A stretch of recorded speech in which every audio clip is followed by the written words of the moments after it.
అధికారం కోల్పోయిన వైఎస్ఆర్ కాంగ్రెస్ పార్టీ అరాచకాలు ఆగడం లేదు. నెల్లూరు జిల్లా అల్లూరులో కామంచి జాన్ పాల్ పై వైరుతో విచక్షణారహితంగా దాడి చేశాడు. దేవరకొండ బాణిపాల్ విడవలూరు మండలం రామతీర్థం ఉప్పుగొట్టాల వద్ద జరిగిన ఈ ఘటన ఆలస్యంగా వెలుగులోకి వచ్చింది. గంజాయి మత్తులో బాణిపాల్ కూటమి కార్యకర్తపై దాడి చేశాడని, అయితే బాణిపాల్ తండ్రి దేవరకొండ సమూ మాజీ ఎమ్మెల్యే రామిరెడ్డి ప్రతాప్ కుమార్ రెడ్డి ప్రధాన అనుచరుడని తెలుస్తోంది. దీంతో ఎమ్మెల్యే అండ చూసుకుని సార్వత్రిక ఎన్నికల పోలింగ్ రోజు రామకృష్ణ జూనియర్ కాలేజ్ పోలింగ్ బూత్లో టీడీపీ ఏజెంట్పై దాడి చేశాడు. దాడి దృశ్యాలను బాణిపాల్ మిత్రులు వీడియో తీసి సామాజిక మాధ్యమాల్లో పెట్టారు.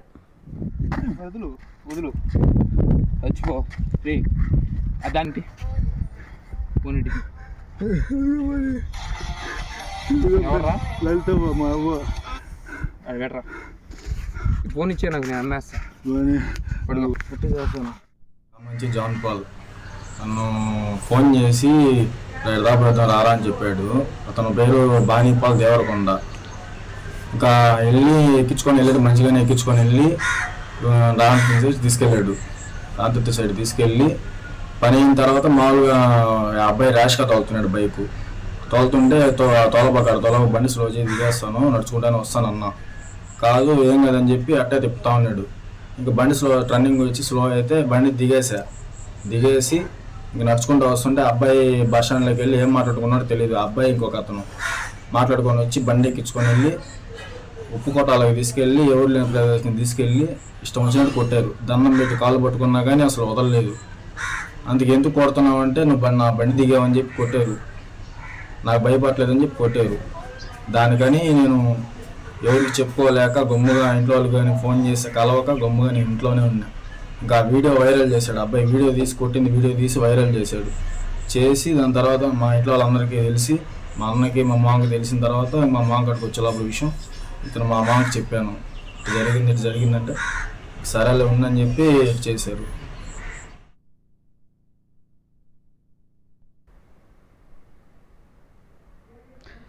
దీనికి సంబంధించి మరింత సమాచారం మా ప్రతినిధి చరిత్ అందిస్తారు. చరిత్, అసలు దాడికి గల కారణాలు ఏమంటాయి?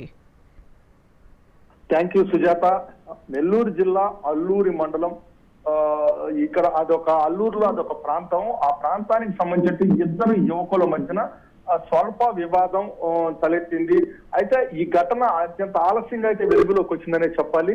అయితే వైఎస్ఆర్ కాంగ్రెస్ పార్టీకి సంబంధించినటువంటి మాజీ ఎమ్మెల్యే రామిరెడ్డి ప్రతాప్ కుమార్ రెడ్డి అల్లూరు మండలానికి సంబంధించిన అనుచరులు ఒకరైనటువంటి ఎవరైతే దేవరకొండ సమూ ఉన్నాడో ఆ సమూహకు సంబంధించినటువంటి కుమారుడు బాణిపాల్. ఈ బాణిపాల్ అనేటువంటి యువకుడు ఎవరైతే ఉన్నాడో ఇతను ఒకంత జులాయిగా కూడా తిరుగుతుంటాడు. ఇతను అదే ప్రాంతానికి సంబంధించినటువంటి జాన్ పాల్ అనే యువకుడిని పని నిమిత్తం బైక్ మీద ఎక్కించుకెళ్ళాడు.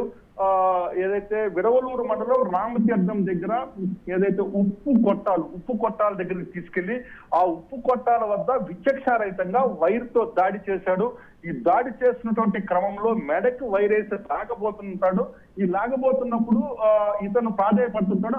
అదే సమయానికి ఆ జాన్ పాల్ అదృష్టం కొద్దీ బైక్ మీద ఇద్దరు వెళ్తున్నటువంటి క్రమాన్ని గుర్తించి పక్కనటువంటి స్నేహితుడు అతనికి చెప్పంగానే ఆ వైర్ ని తీసేస్తాడు మెడపై నుంచి. లేకపోతే ఆ చంపేసేవాడు కూడా అనిపించేటువంటి దృశ్యాలు అయితే మాత్రం భీతి గొలుపుతున్నాయి. అంటే ఇక్కడ ప్రధానంగా మనం గమనించాల్సింది 3,000 రూపాయలు నాకు రేపు తెచ్చివ్వాలి, నీ మొబైల్ ఫోన్ నేను ఇవ్వను అనేటువంటి సంభాషణ అయితే వాళ్ళ మధ్య కొనసాగుతుంది. అయితే ఈ బాణిపాల్ అనేటటువంటి వ్యక్తి ఇంత విచక్షణారహితంగా దాడి చేసి ఈ దృశ్యాలని అంటే తన హీరోయిజాన్ని ప్రదర్శించేందుకు అతనే సోషల్ మీడియాలో వైరల్ చేసిన తర్వాత ఈ దృశ్యాలు చూసినటువంటి జాన్ పాల్ తల్లిదండ్రులు వారి యొక్క ఆవేదనని పోలీస్ స్టేషన్ లో వెలగెక్కారు. ఈరోజైతే తనపై అయితే దాడి జరిగిందంటూ కూడా జాన్ పాల్ ఆవేదన కూడా వ్యక్తం చేస్తున్నాడు.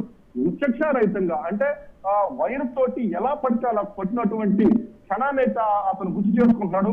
అలాగే ఏదైతే ఈ బాణిపాల్ యొక్క తండ్రి కూడా అంత దుందుడుకు వ్యవహారమే. సార్వత్రిక ఎన్నికల్లో అల్లూరులోని రామకృష్ణ జూనియర్ కాలేజ్ ఉన్నటువంటి పోలింగ్ బూత్ లో టీడీపీ ఏజెంట్ పై కూడా దాడి చేశాడు. అలాగే అక్కడ ఉన్నటువంటి మన ఫోటోలో కూడా ఆయన ఫోటోలు కూడా మనం చూస్తుంటాం. ఆ రోజు జరిగినటువంటి గొడవ టీడీపీ జాతీయ ప్రధాన కార్యదర్శి దీదా రవిచంద్ర మీద కూడా దురుసుగా వెళ్ళినటువంటి పరిస్థితి కూడా ఉంది. అయితే ఇలాంటి దుందుడుకు వ్యవహారము ఉన్నటువంటి వీరిని ఖచ్చితంగా కూడా వీరి పట్ల అంటే ఇంత చిన్న వయసులోనే ఈ బాణీపాల్ అనేటువంటి యువకుడు ఈ రకంగా ఉంటే అంటే వయసు పెరిగే కొద్దీ ఏ రకంగా సమావేశమవుతాడు. వీళ్ళందరూ కూడా సంఘ విద్రోహ శక్తులుగా సమాజానికి చెరపురుగుల్లా కూడా వెళ్ళేటటువంటి అవకాశం ఉన్నవల్ల ఇతర పట్ల అయితే మాత్రం కొంచెం కఠినంగా చర్యలు తీసుకోవాలంటూ కూడా జాన్ పాల్ తల్లిదండ్రులు కోరుకుంటున్న పరిస్థితి అయితే ఉంది.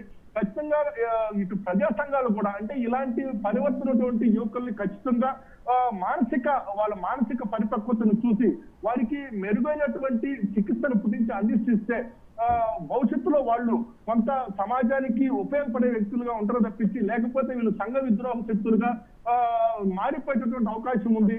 సంఘంలో ప్రశాంతమైన సమాజానికి వీళ్ళు ఆటంకంగా కూడా వెళ్ళేటటువంటి అవకాశం ఉన్నటువంటి నేపథ్యంలో దీనిపై అయితే కూడా దృష్టి సారించాలంటూ కూడా అందరూ కోరుకున్న పరిస్థితి. ఇప్పుడు అంటే ఆలస్యంగా వచ్చినటువంటి ఈ ఘటనపై అయితే మాత్రం పోలీసులు విచారణ చేపడుతున్నారు. వీరిద్దరి మధ్యన అసలు ఎందుకు గొడవ తెలిసింది, దీనికి గల కారణాలు ఏంటి అంటే ఈ బాణీపాల్ కొడుతున్నటువంటి దృశ్యాలు అయితే మాత్రం ఖచ్చితంగా వీటన్నిటినీ కూడా అంటే ఏదైనా తప్పు చేస్తుంటే జాన్ పాల్ దానికి తగిన విధంగా మాట్లాడు కానీ ఈ రకంగా దాడి చేయడం అనేది మాత్రం ఖచ్చితంగా ఇది నేరంగా అయితే పరిగణిస్తారు. ఖచ్చితంగా దీని పట్ల అయితే మాత్రం పోలీసులు ఖచ్చితంగా వ్యవహరించేందుకైతే సిద్ధంగా ఉంటున్న పరిస్థితి ఉంది. Right, thank you Charith Kumar.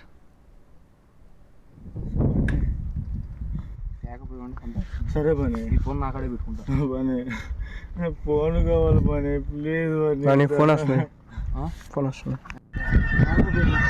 పని పని పని కన్ను పని చెప్పు అన్న పని చెప్పు.